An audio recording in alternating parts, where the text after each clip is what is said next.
G'day you mob, and welcome to this episode of the series that I'm doing with Jake Farr-Wharton and Gregg Savage from The Pouch, the podcast on political expressions. So today we're going to explain for you a political expression that is used in Australian English all the time.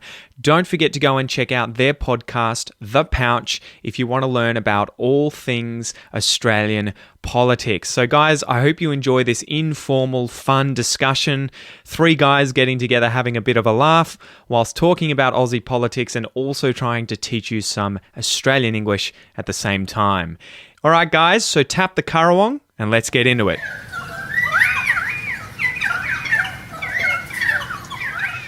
G'day you mob, welcome to this episode of Aussie English. Today I have special guests Jake Farr-Wharton and Gregg Savage. How are you guys going?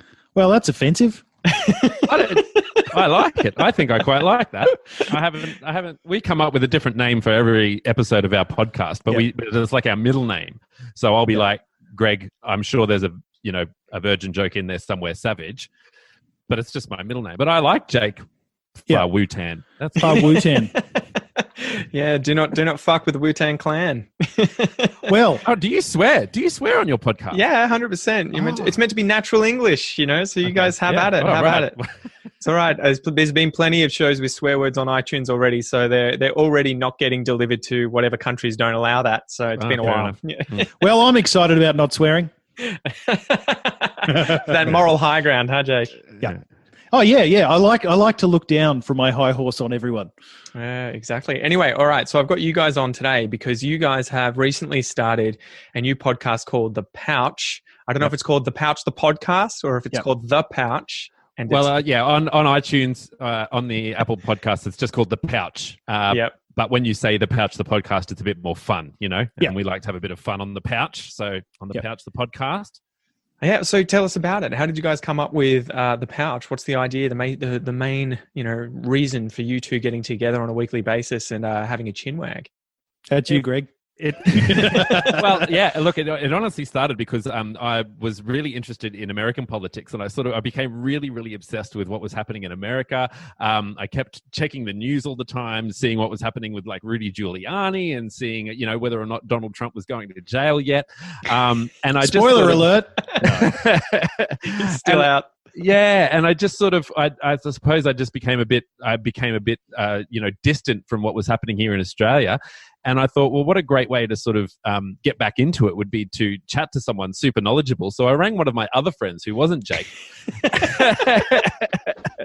I haven't heard this part of the story. And I said, do you want to do a podcast? And he said, who are you? And hung up on me. So I called Jake. I went through my phone and I called Jake and I said, man, do you want to do this podcast? And literally within about, I think it was 3 or 4 days, we already had episode 1 up and running. So it was really just about me asking some questions about Australian politics and trying to get back into it, and Jake being the sort of knowledgeable other. So the premise is that he's bringing me back to Australia from America in a pouch, and we're in a kangaroo pouch. So it's safe. It's a safe place to talk about politics. And so what he's giving you an update on the way back? Is he trying to get you, that's right, assimilate you back into Australian political society? That's the general gist, yeah. So we do that once a week, and we release it roughly on a Sunday. And then we thought, well, we're probably going to run out of material because Australian politics isn't that interesting. And then suddenly shit just got real. Yeah, and I think the week after we released. We had the leadership spill, we had the pork barreling, we've had so many exciting things, and then we had the bushfires, and we had the coronavirus and the stimulus, and it's never ending. The sporting rorts. We had about 2 weeks into our sort of our first episode. Like we had our first episode, then 2 weeks later we were literally doing this somber, serious bonus episode about the Australian bushfires and about the impact of that. Because I was in the Blue Mountains, they were impacting me directly. Jake was being affected by our smoke or something like that. I don't know, but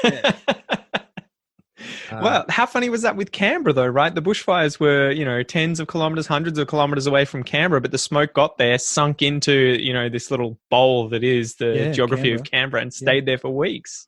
Yeah, but then they also had quite bad fires there also. Yeah. Okay. Yeah. That at the end. At the end, yes. Yeah, there was a lady who passed away, an elderly lady passed away from the smoke. She got off a plane in Canberra and died. She was she was one from of the asthma or something. Fires. Yeah, I don't know. Respiratory issues. Yeah. Far out. Well, anyway, guys, we have a bit of a history because we've been on podcasts together. I think, in fact, I should probably say thanks to Jake because he is the one who first got me into podcasting all the way back in 2011. And your listeners should say sorry. I mean, I should say sorry to your listeners. There we go. That's it. We got there eventually. But yeah, anyway, so today we want to be talking about 11 different expressions in the political space, in the political sphere in Australia. Well, we thought a lot of your listeners, a lot of the people who listen to your podcast, are probably either thinking of at least coming to Australia, or at least may even be becoming citizens of Australia. In which case, we've got compulsory voting. So we thought, well, to sort of get a bit of a handle on some of the random words that are thrown out there, might be a good idea. Oh man, we could start already. What's a donkey vote? Oh, a donkey vote. That's Hang on, great. I'll go and get it. A donkey vote's fantastic. A donkey vote is for the miscreants in our political system who decide to vote by not voting. So a donkey vote is essentially classic. I've only ever done it once, and it was recently. A donkey vote is essentially when you pick up your ballot.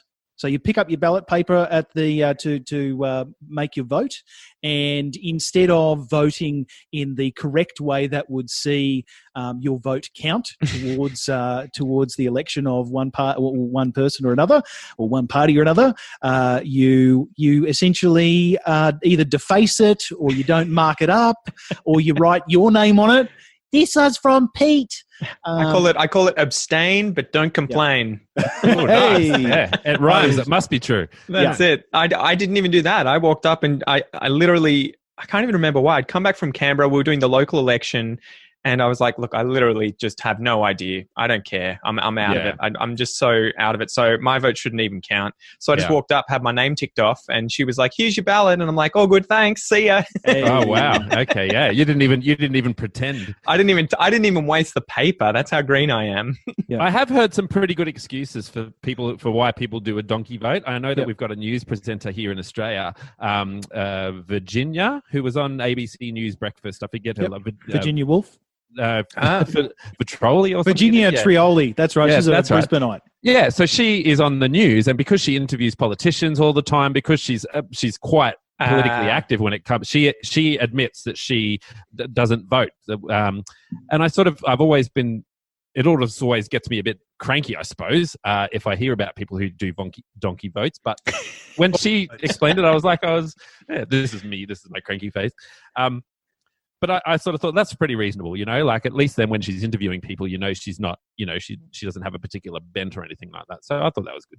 Yeah. Well, I think you can do both things, can't you? You can be both political in your private life and apolitical in your. I mean, everyone does it, right? If you go to a job, you can't talk about this political issue or that political issue. Do you remember the rule that we talked about, Greg, when you first go into professional life? There are a few things that you cannot talk about: sex, politics, and religion. Never talk about them at work. That's basically the catchphrase for our podcast. So we get it all out. You get it out of your system at the end of the day, right? It's a good flush. Absolutely. Yeah. Anyway, guys, I've almost kept you guys for 2 hours, so I think we're going to have to turn this episode. All? Classic Pete. I was just getting warmed up. I know, because I really have to go to the toilet. That's Anyway, Jake Farr-Wharton and Gregg Savage, not Savage, right? It's either or. Yeah. Thank you so much. Thank you so much for coming on the podcast, guys. I really appreciate it. Check out the pouch. Yes, exactly. Do your plug. Give me the plug. Well, we've got a catchphrase now. It's Australian news and politics, not so seriously. So who would listen to your podcast and why? Everyone. Like seriously, give me the down low. It's lighthearted, fun, political jargon. Well, I think the reason that we started the podcast is still entirely valid. Essentially, Gregg wants to learn about politics. I love researching. I love researching, particularly Australian politics. It's this is the place that we live. The decisions being made in Canberra or in every state at the moment affect the individuals living within those areas. And it's, I think personally, intensely important that we have a good grasp of those core concepts and even the more nuanced ones.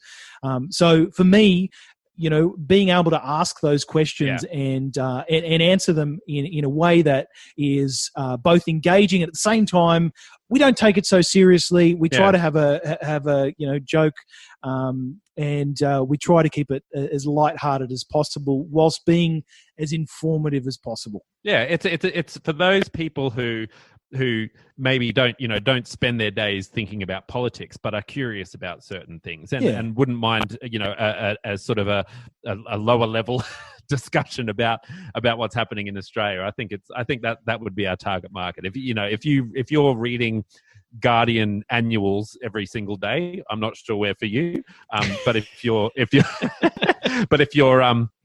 just sort of hearing about the news and you think, I'd like to know more about what an electorate is, or I'd like to know more about what happened with Fraser Anning or what happened in the last election, they're the sorts of questions that we sort of probe more deeply into, but just in a not so serious way. Awesome. Well, one of the questions that we're asking this week is where does all the money come from for the stimulus? Yes. How do we pay all this back? How are we going to pay it back? How's it going to happen? Well, and so when can people find out about that episode? Is it going to be up anytime every soon? Sunday. Yep. Awesome. Every Sunday we release an episode, unless I don't feel like releasing it on that Sunday. I might release it like on the Saturday. Because I'm edgy like that. But every week, every week. I think ScoMo's, don't feel like ScoMo's a legend, compassionate, and sometimes I release my podcast on a Saturday. Love it. Awesome, guys. So, thank you so much for coming on, guys. Go check out The Pouch. Thanks, Pete. Thanks for joining me today, guys. I hope you enjoyed this episode. I hope you learnt a little something new, and I hope that you improved your listening comprehension, as I know that sometimes it's difficult to listen to three native speakers all talking over the top of each other about a certain, topic in conversation, but that's the whole point of this sort of series. It's to give you exposure to advanced English discussions, chats, everything like that, so that you can work on your listening comprehension whilst also learning about Australia, Australian politics, and some English vocab about politics. Don't forget to go and check out Jake and Gregg's podcast, The Pouch. You can find this via any good podcast application for free. They publish an episode every weekend about Australian politics. Anyway, until next time, guys, I hope you have a killer week, and I'll see you soon.